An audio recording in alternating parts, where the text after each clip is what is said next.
The 70th edition of the U.S. Nationals is sponsored by Peak. Peak original equipment technology matches all vehicle manufacturers' antifreeze technology requirements, and Peak has the perfect match for your vehicle. With their line of premium coolants specifically designed to match the technology and color requirements, as well as easy-to-read color cues on the packaging and label, and a list of covered vehicles make it easy to identify the right match for your ride. Find out more information about all Peak antifreeze and coolants at peakauto.com or using the link below. And be sure to sign up for our Peak US Nationals giveaway contest. We're giving away 3 swag bags from our friends at Peak Performance. Winners will be announced during Monday's recap video following the 70th edition of the US Nationals. A link to the form will be provided below. Coming into Indy, you guys are on this momentum streak. You guys, since really after Bristol, you guys have started to slowly but surely build that momentum up to where you guys are making those consistent runs that you're looking for. Are you pleased with where the car is at coming into this weekend? Yeah, I'd like to have this car starting about Gainesville or Pomona or Vegas, but I mean, the crazy thing is we've been fighting some things that we didn't even know were an item that we were fighting, and that's kind of the frustrating part. Is we literally made a couple pretty small changes. I would consider them small, and immediately saw results from it. And it's like, oh my God, where's that been? But it's like Matt's told me, and Leah's told me, and some other people have told me. They're like, you're hitting on it at the right time. You want to hit on it when the playoffs start. So you'd love to come into this event with 2 more races with what we're working on right now and with the package that we've got now. To feel a lot more comfortable with it, but at least we're not sitting there trying to figure out how to make it go faster. Now we just have to figure out how to manage it, and that's we really haven't been in that position all year. So it's quite a bit different approach. We're not trying to figure out how to make it go fast. Now we're trying to figure out how to just make sure that we're getting it down the racetrack right now, because we definitely have more power now than what we had earlier this year. One of the things I talked with you about at Bristol was how this season had a lot of similarities to what 2023 had with Leah, where they started off slowly, but they figured it out as the season went on. With you, I'm starting to notice a lot of that 22 season mixed in there as well, with when they were all together, getting those links together, finding out what Leah liked, what the car liked, put them together. You're a new chassis, new kind of driver. Have you found that it's similar to that? Do you agree with that? And how has that gone, trying to get this car to react the way you need it to react? Yeah, I think timing-wise, it's very similar to last year. I mean, it's not by design, obviously. I mean, you'd love to be that strong all year and be on your game all year, but literally, we've just been trying to find missing pieces of the puzzle and scratching our heads trying to understand why. But that's what made Sonoma very significant. That's what made Brainerd very significant. I mean, we made 2 big gains in those 2 weekends, and I told Neil probably a third of the way into the season. I said, when you figure this out, it's going to be one of those things where we're going to have to hide the sharp objects from you, because sometimes it's just the smallest things and you don't realize that that's what's holding you back. And we did some things trying to protect ourselves from an industry-wide problem with some parts that were out there that we were all struggling with, and we came up with a game plan that we thought was a solid idea, a solid plan, and that is actually what bit us. So what we were doing to protect ourselves has been costing us all year, all along. So it's you don't know what you don't know, but I guess just finally being able to check some boxes off and say, all right, now it makes ET, now it can make mile an hour, now we've just got to put the rest of the package together. Instead of every run trying to figure out how to get the whip out to whip the horse and get it to go quicker. It was either slow or else it'd fry the tires on the hip. It was one of the two. And now we just have to figure out how to manage what we've got. We know we've got adequate power now. We just got to figure out how to apply it. Does it kind of help build that confidence level up as now you head into here? You've already talked about you figured the car out and you feel more comfortable in it at the beginning of the year. But building that confidence to go out there against the likes of Antron Brown and the likes of the Colettas, does it help build that to the point where now you don't have to go out there just maybe hoping just to get down the track, but now you have a legitimate shot of going out there and outrunning these guys straight up? Well, I still feel like we're behind compared to those groups and Torrance and those guys. I mean, they've been all year. They've been good all year. So for those guys, they're just refining and fine-tuning everything. We're still, I mean, I feel like still after Brainerd, we're just now establishing a base and now working off of a base. So I don't know if we're definitely not caught up to those guys yet by any means, but we've closed the gap significantly, and that's at least gives you some confidence that we're going the right direction and you know, like I said, finding the variables that have been holding us back all year. And then Hagan, you know, while Tony's had these struggles in getting used to this car throughout the season, you guys have just continued to build the momentum that you've had since even your DSR days. You come into this weekend, still one of the strongest cars, arguably the strongest car out here. Where is that feeling at now as you head into now championship mode as you try to go back-to-back this season?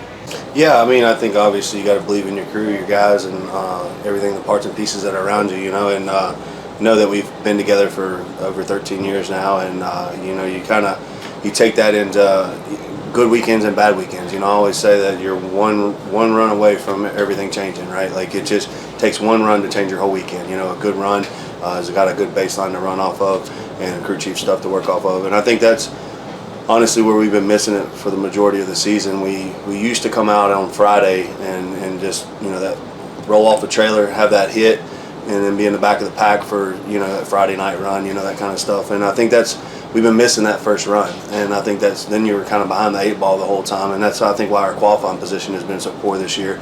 It's just like we used to kind of roll off the trailer and just be bam, you know, and then you're in the back of the pack, you got to watch everybody else run. So I think we're really trying hard to get back to that, you know, come off the trailer, be aggressive, but still, you know, just go down the racetrack and get some data to work off of, and then have that one run, like I said, can change everything that you got to work off of. But when you miss it, you don't have that to work off of. It kind of bit us this last weekend in Brainerd, and you know, and then we went up there, you know, obviously not aggressive enough, and it shook the tires, you know, and all this other stuff. So it kind of gets behind the 8 ball. So that first run is so important, especially coming in this countdown in the championship hunt. You have to be flawless. I think that, you know, this is a big weekend, obviously, but the next 6 are really what matters. And, you know, I'd love to say that everybody remembers how many races you win, but everybody remembers a champion, you know. And so it's like, it really does count, these last 6. Not that the other ones don't, but, you know, you got to have everything kind of tuned in and lined in and be a well-oiled machine coming into these next 6 races. This is a great weekend to go out here and try a few things because we have a couple extra runs. But I think we stayed over in Brainerd. We found some things that I feel like if he decides to apply, it could help us, you know, but it's one of those things where you change one thing and it changes 6 others. So, you know, it's kind of like, do you stay with what you've had all season, or do you kind of keep, you know, messing around a little bit, trying things here and there? What my guys do is they adapt really well. You know, I think that's why we've always been in a championship hunt. We've always run up front.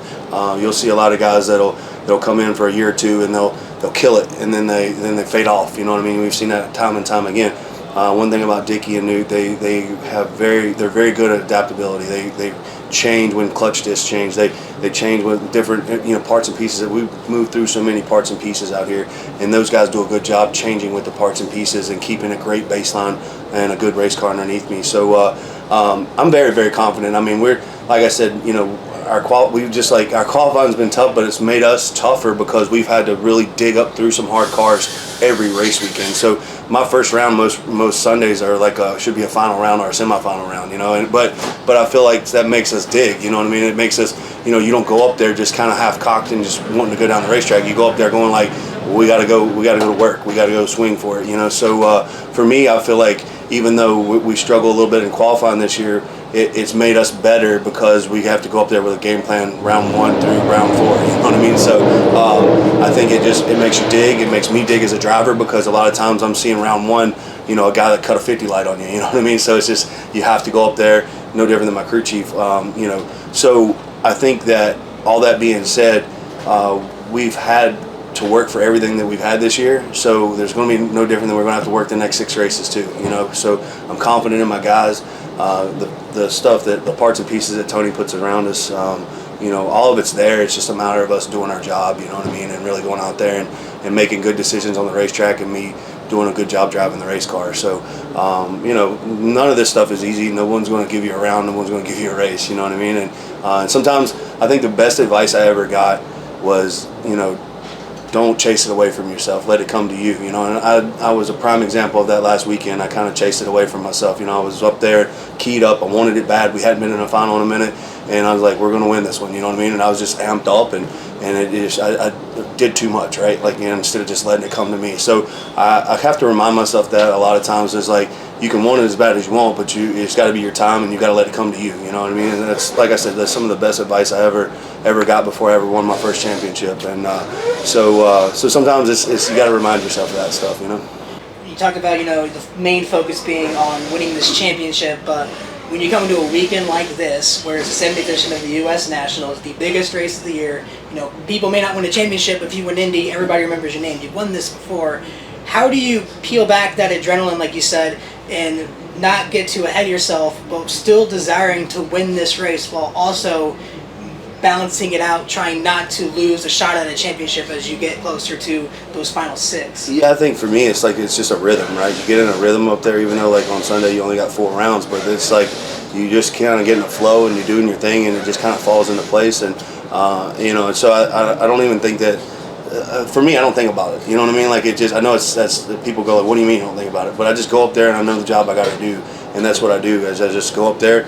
You know, it's not a think time; it's a reaction time, right? You know what I mean? So it's just kind of for one of those things. For me, it's just less is more. You know, if I'm up there thinking about stuff, I'm probably not going to cut a great light. I'm probably thinking about something that I shouldn't be. And it just, when I hit the pedal, it's natural reactions, and you're driving the car and you're reacting to it by the seat of your pants. So for me, I guess. For the most part, it's less is more. You know, keep it simple, stupid, right? You know what I mean? And so I think sometimes it's so easy to overthink this stuff, especially in the championship hunt when you want something so bad and you're thinking like, this guy's got to do this and this guy's got to go out here and I got to do this and we're lined up against this guy. And it's like, stop. All that, it doesn't matter. It's like, this is what I have in front of me. This is what I have control over, and that's all I care about. You know what I mean? So that's how I kind of keep it in check. One of the things I noticed about your team in particular, I walked the lanes of Brainerd after round 1, and the first thing I noticed is while every other funny car guys, you know, it's all hands on deck, getting every last piece in there to make sure the car's perfect. I walked by your pit, you guys are playing country music, there's like maybe 1 or 2 guys out there checking the tire pressure. How important is that for you and your crew guys to keep this laid back, chill mentality, but still being able to go up there and be the lethal killers that we've known you guys to be over the past couple years? Well, my guys are everything, 100%. You can't replace the people that you have around you. I think sometimes people get in the mindset of people are replaceable, but our guys have been with us for a long time. Tony does a really good job of putting these guys under contract and making sure that they're coming back, and you know, and our guys want to come back. You know what I mean? They get paid well. They got smiles on their face when they show up to work. You show me six or eight guys that come into work with a smile on their face, you're gonna win some rounds. You're gonna win some races. You know, so we have a really great environment here, and I think that shows on those guys getting their work done on a timely manner, checking things, but trust is earned, right? And you know, no different than a relationship or anything else, you have to earn that trust, and those guys have earned my trust over the years of catching parts and pieces and catching chassis that have been broken, catching, you know, stuff with the tires, and you know, nonstop. They've saved me from having a lot of accidents out there. So when you go say, hey, well, we're just going to replace this guy, or we're going to put a new crew guy on, you know, it's a tough sale for me, because these guys, you know, have done what they're supposed to do to keep me safe and keep me in check and do all the things there. So it becomes part of your family, you know what I mean? And when one guy wants to switch teams for 10 more grand or something like that, you go like, hey bud, why? Like, you know, we've been together for, it's like you're losing your girlfriend, you know what I mean? You're like no, don't do that, you know what I mean? But team is everything, and without a good team, you surround yourself with the best you can find out here, and I promise you, if you do that, you'll have good things happen. And that's been the success of my career, and being able to win 4 championships, but I've had a good group around me the whole time. So with this being the 70th, I got a question for both of you. Matt, you've won this event before, you know what it feels like. Tony, you grew up here, you cut your teeth on these tracks, you made a name for yourself to the nation at that track right there. Just describe, what does Indy mean to you guys personally?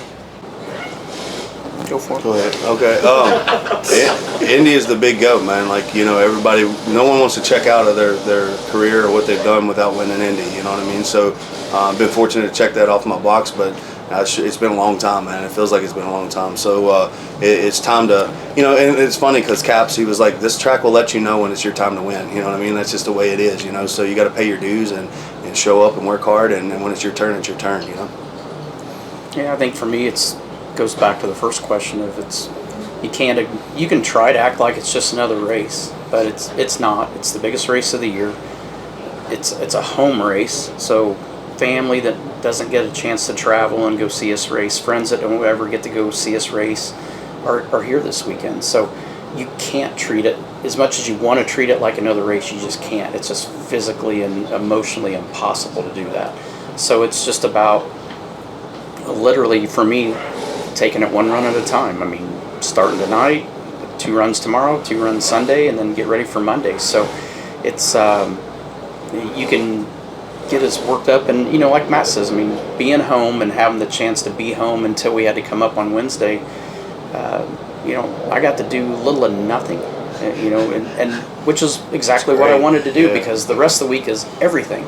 So that's how you balance it out, and it's that balance in life. So when you can start the week relaxed and show up relaxed, I feel like from a driver's standpoint, you give yourself the best opportunity to be successful.